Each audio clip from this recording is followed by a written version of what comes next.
Guess who's back with a brand new track? Just kidding, it's your girl Brittany here with BB's Crafts, and I am back at it again with a new tutorial for you. I am calling it a picnic basket caddy. I was inspired by a caddy over on Pinterest, one of those, professional looking ones.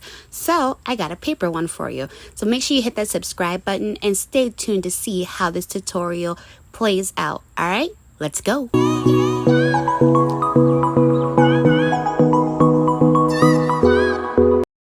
So we are going to start out with forming the boxes. All the measurements and score lines will be down below in the description box for you. And so we're going to construct half of the box, and you are going to implement the same exact thing for the other half. So right now I'm folding on the score lines, and I am cutting up to the score line to create my tabs for these little boxes. These boxes do measure to be 1.5 inches tall, and they are 3 inches deep and 2 inches wide. Well, 1/8 of an inch shorter than that. You'll know why. But right now I'm going to go ahead and fold in on the tabs. And now that I have my drawers done, I am going to work on the cover portion, like the matchbox portion. And so I'm just releasing that middle tab right there. And then I am going to do something a little bit differently. So instead of how we usually put it in, I am going to actually fold the little tab over the flap.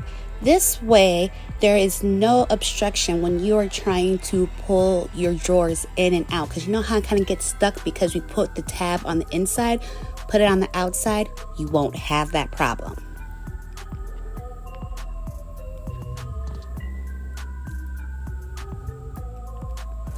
Now that we have it all constructed, just going to insert the drawers, and we are going to work on the box that goes on top.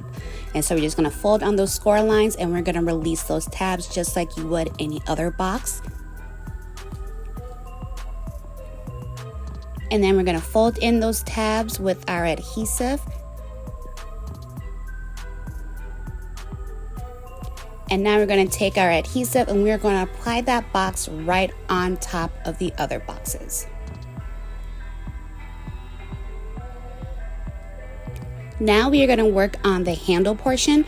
So you can use a paper punch or you can use a die, and go ahead and punch out your handle, whatever you want to do. I suggest that you mat it first, and then you can either do one handle and mat both sides, or do 2 handles and mat the other side. Whatever works best for you. I wanted mine to be a lot more sturdy, so I did do 2. And then I'm going to apply that to the back portion of the boxes. Now next up, we are going to work on the lid, and after I get everything matted, I found the best way to do this is put the flap over the top of the box first, and then lay down that front piece so that it lines up properly. Now that we have this half of the portion done, we are going to go ahead and work on the other half of the portion.